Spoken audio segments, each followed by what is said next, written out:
야고보서 4장 11절에서 17절을 보겠습니다. 다 같이 함께 읽겠습니다. 형제들아 서로 비방하지 말라.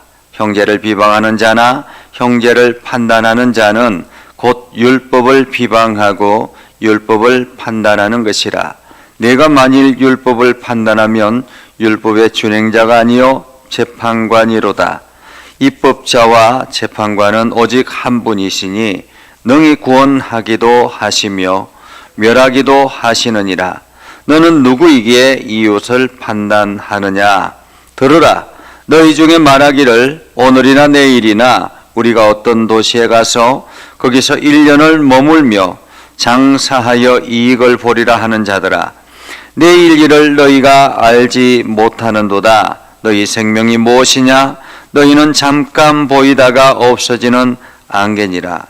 너희가 도리어 말하기를 주의 뜻이면 우리가 살기도 하고 이것이나 저것을 하리라 할 것이거늘 이제도 너희가 허탄한 자랑을 하니 그러한 자랑은 다 악한 것이라. 그러므로 사람이 선을 행할 줄 알고도 행하지 아니하면 죄니라 라고. 아멘. 오늘도 하나님의 은혜가 여러분의 삶에 가득하기를 바랍니다. 여러분들이 하는 모든 일들 가운데서 주님의 능력을 경험하는 복된 일들이 되기를 주님의 이름으로 축복합니다. 여러분, 세상에서 가장 위험한 직업이 무엇일까요? 세상에서 가장 위험한 직업이 무엇일까요? 용접공이라는 사람도 있고 또 철탑 위에 올라가는 사람들이라고 하기도 합니다. 그런데 최근에 중국에서 재미있는 기사가 있었습니다. 그것은 바로 세상에서 가장 위험한 직업은 한국 대통령이다, 이렇게 이야기를 했다라는 것입니다. 한국 대통령.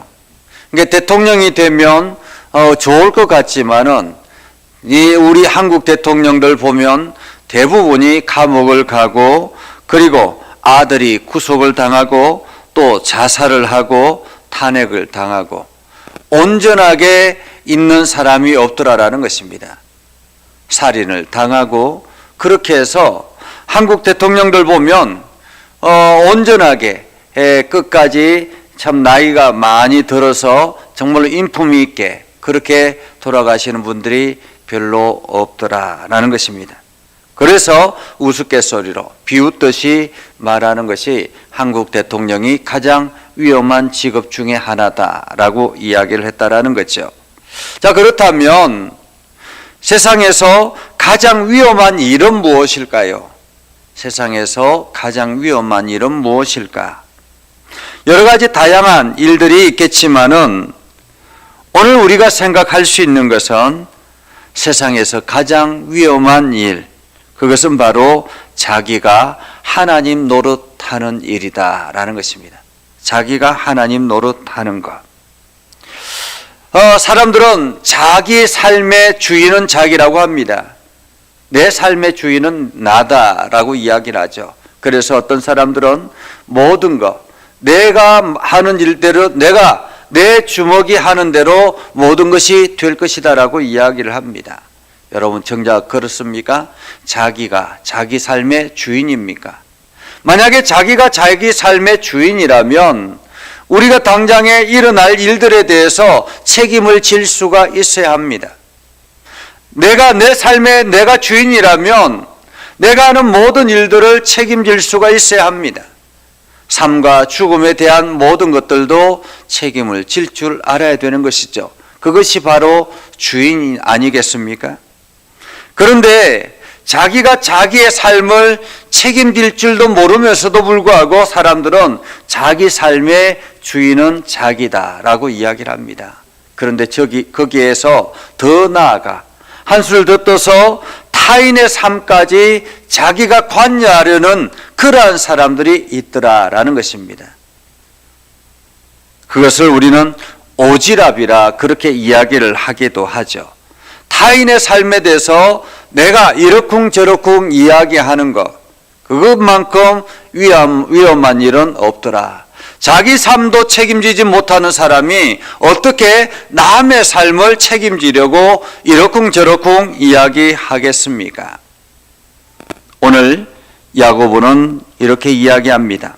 형제들아 서로 비방하지 말라. 여기서 비방은 무엇일까요? 타인을 멸시하듯이 수근수근하는 것을 말하는 거죠.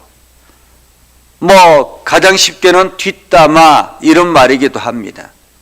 물론 대통령도 앞에 보이지 아니하면 사람들이 얼마든지 식탁 위에 올려놓고 마음껏 요리할 수 있습니다. 안 듣는데 이야기하는 거 누가 뭐라 그러겠습니까? 그런데 형제를 비방하지 말라.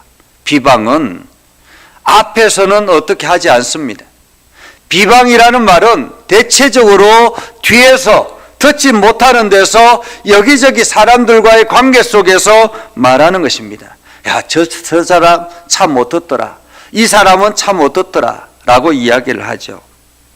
세상에서 제일 재밌는 이야기가 남 이야기라는 거 합니다. 남의 이야기 하는 것. 남 이야기. 그 대부분이 칭찬으로 이야기하면 얼마나 좋겠습니까? 야, 그 사람 정말로 대단하더라. 그 사람 정말로 자랑스럽더라. 그 사람 이런 일들을 하는 것이 참으로 본보기가 되더라. 이러한 이야기들을 하면 얼마나 좋겠습니까? 그런데 대부분이 그 사람의 허물, 헐뜯는 이야기가 대부분이더라라는 것입니다. 요즘 유튜브를 보면 정말로 온갖 이야기들이 쏟아지고 있습니다. 그 유튜브를 통해서 수많은 이야기들이 들려지는데 정작 그 중에 알맹이들이 많지 않더라. 사실관계를 따지다 보면 옳은 일들은 별로 없더라라는 것입니다. 사실인 이야기들이 그렇게 많지 않다라는 거예요. 모든 이야기들이 부풀린다라는 것입니다. 왜냐하면 조회수가 필요하기 때문에 더 자극적이게 더 사람들의 관심을 받을 수 있도록 조그만 이야기도 엄청나게 크게 부풀려서 이야기를 한다라는 거지요. 형제를 비방하는 자는 형제를 판단하는 자니 곧 율법을 비방하고 율법을 판단하는 것이라 라고 말하고 있습니다. 여러분, 남을 비방하는 것, 그것은 바로 율법을 판단하고 율법을 비방하고 율법을 판단하는 것과 같다라는 거예요. 여러분, 형제를 어떻게 하라고 말합니까? 우리 하나님께서는 형제를 사랑하라라고 말씀하셨습니다. 사랑하라고 말씀하시는 그 율법의 계명을 어기고 오히려 과감하게 그 율법을 어기고 비방한다면 그것은 바로 율법을 판단하는 자와 같다라고 말하는 거죠. 이것은 굉장한 일입니다. 율법을 어기고 율법을 판단하는 것, 이것은 엄청난 일이죠. 하나님을 도전하는 것과 같다라는 것입니다. 하나님의 말씀, 하나님의 권위에 도전하는 것과 같다라는 거죠. 그래서 야고보는 이렇게 이야기합니다. 내가 만일 율법을 판단하면 율법의 준행자가 아니고 재판관이지 않겠느냐라는 말이에요. 율법을 내가 판단한다면 내가 율법을 준행자가 아니고 재판관이지 않겠느냐. 이 말은 무슨 뜻입니까? 너는 율법을 지키는 준행자라는 것입니다. 율법을 지키는 준행자. 우리는 율법을 지켜야 되는 사람들이지 율법을 판단하는 사람이 아니라라는 거예요.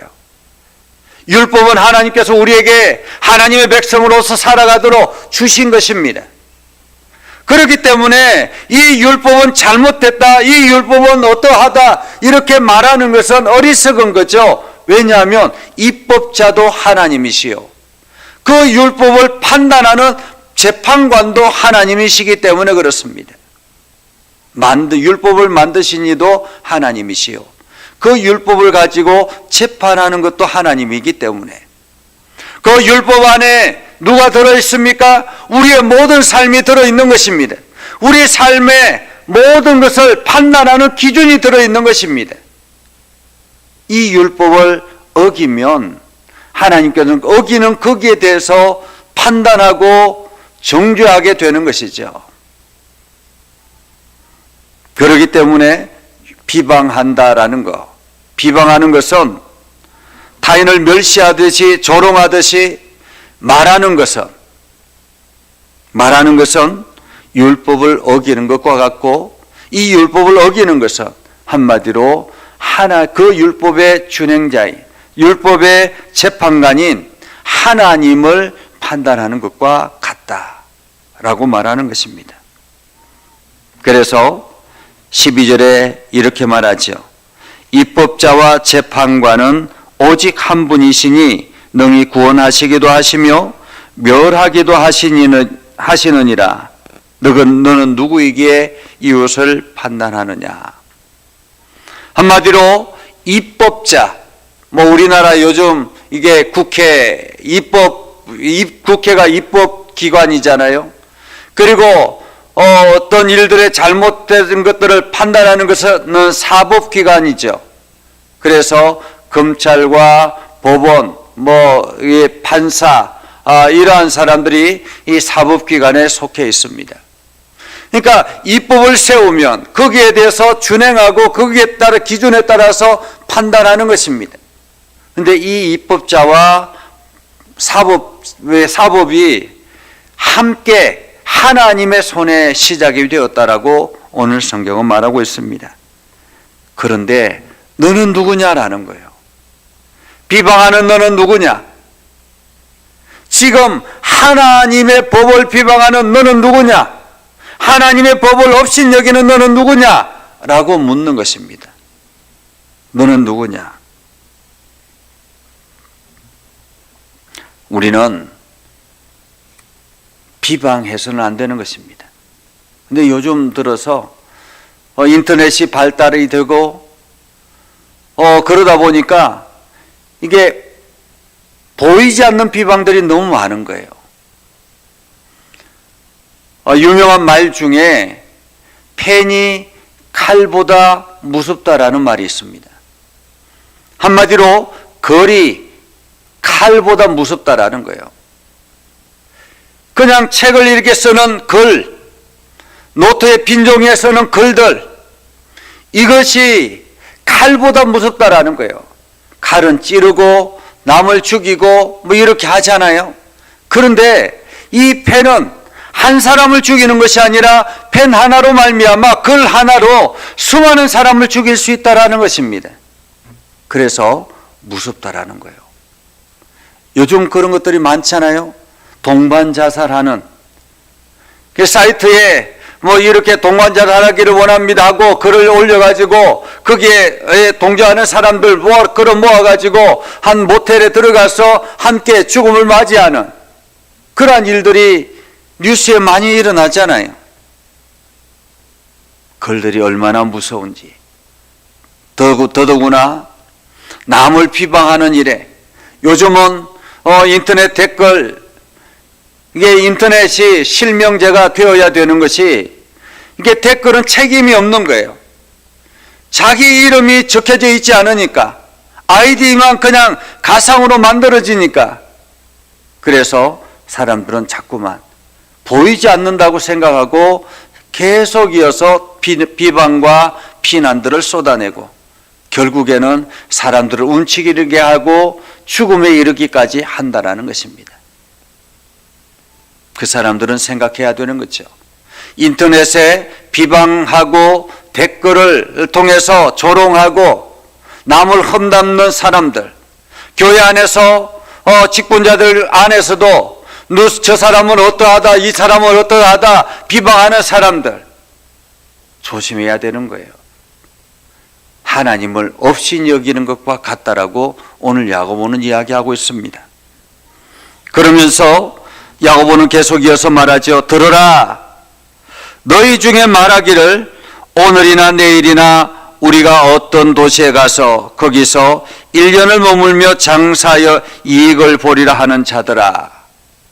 이때 당시에는 1세기경이죠. 이때는 상업이 굉장히 이제 막 부흥하기 시작하고 발달하기 시작할 때였습니다. 그러니까 여기서 물건을 만들어 가지고 아니면 여기서 물건을 가지고 많은 것을 생산해 가지고 다른 지역에 가서 내다 파는 이러한 상인들이 굉장히 많습니다. 그래서 이러한 사람들은 한번 여기에 엄청나게 많은 물건을 싣고 배를 타고 다른 지역으로 가면 거기에서 1년이나 혹은 6개월이나 아주 오랜 기간 동안 장기간 체류하면서 그곳에 돈을 버는 거예요. 그리고 그곳에 또 물건들을 실어 와가지고 여기에 와서 또 내다 팝니다. 그러면 여기에서 또 얼마 기간 동안, 장기간 동안 이렇게 팔고 하는 거죠. 이런 사람들 1년을 머물며 장사하며 이익을 보려고 하는 자들아 라고 말하죠. 그러면서 그들에게 이야기합니다. 내일 일을 너희가 알지 못하는도다. 너희 생명이 무엇이냐? 너희는 잠깐 보이다가 없어지는 안개가 아니냐? 한마디로 이 상인들이 철저하게 어떤 물건을 가지고 어디에 가서 얼마 기간 동안 그곳에서 묵으면서 이 물건을 팔 것이다라는 이러한 계획들을 철저하게 세웁니다. 그런데 정작 그들이 관가하는 것이 있는데 그것은 뭐냐면 인생의 무상함을 모른다라는 거예요. 내일을 한 치 앞을 내다보지 못하는 어리석은 자라는 것입니다. 예수님께서 부자에 대한 이야기를 하잖아요. 엄청나게 많은 수확을 했습니다. 여기저기 창고를 쌓아놓고 만들어 놓고 그게도 안 되니까 더 창고를 지어가지고 곳곳에 곡식을 쌓아 놓았습니다. 자, 이제 내가 이렇게 많은 재산이 쌓였으니 내가 이제는 앞으로 떵떵거리며 먹고 즐기자라고 이야기를 했습니다. 그때 하나님께서 그 부자에게 뭐라고 말합니까? 이 어리석은 자야, 당장 오늘 밤에 내 생명을 걷어가면 그 모든 재산은 누구의 것이 되겠느냐라고 말씀하지 않습니까? 우리가 인생을 살아갈 때 계획적인 거 너무너무 중요합니다. 미래를 설계하는 거 너무너무 중요하죠. 그러나 우리가 기억해야 될 것은 이 모든 인생에 하나님이 관여하시고 하나님께서 친히 주인 되어 주셔서 하나님이 함께 하셔서 하나님의 뜻대로 이루어져 나가는 그러한 계획들이 되어야 되는 것입니다. 그래서 하나님이 허락하셔야만 가능한 일들이다라는 것을 알고 철저하게 하나님께 기도하고 나아가야 되는 것이죠.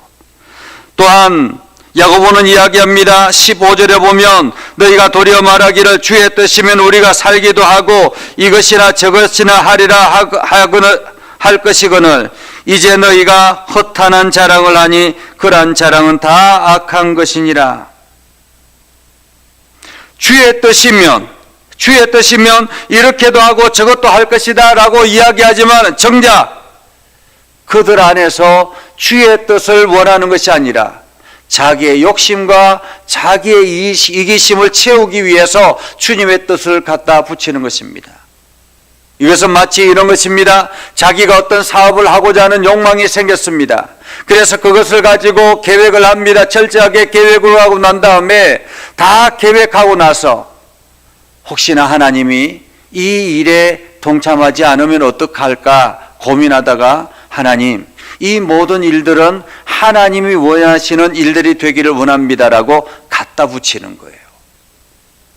처음 설계부터 하나님 앞에 묻고 하나님 이것이 어떻습니까? 이 방향이 어떻습니까? 라고 기도하지 아니하고 자기가 다 계획하고 마지막에 하나님을 갖다 붙이는 거예요. 어떻습니까? 처음 설계하는 것과 마지막에 갖다 붙이는 것과 어떤 차이가 있을까요? 하나님이 원하시는 방향과 자기가 원하는 방향이 다른 것인 것입니다. 그러면서 허탄한 자랑을 한다라는 거예요. 내가 이렇게 많은 일들을 한다고 자기의 자랑들을 늘어놓기 시작합니다. 한마디로 그 자랑에는 선한 일들이 결여되어 있다라는 것입니다. 그래서 17절에 이렇게 말하죠. 사람이 선을 행할 줄 알고도 행하지 아니하면 죄니라. 여기 선한 것은 무엇일까요? 선한 것은 착한 것을 말하는 것이 아닙니다. 선한 것은 하나님이 원하시는 일들, 하나님이 기뻐하시는 일들, 하나님이 관심을 가지고 있는 일들, 이것이 선한 일인 거예요.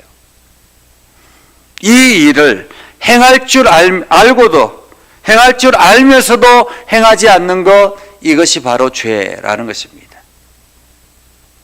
우리가 전도할 줄 알면서도 전도하지 않는 것은 죄라는 거예요. 이웃을 사랑할 줄 알면서도 이웃을 사랑하지 않는 것은 죄라는 것입니다.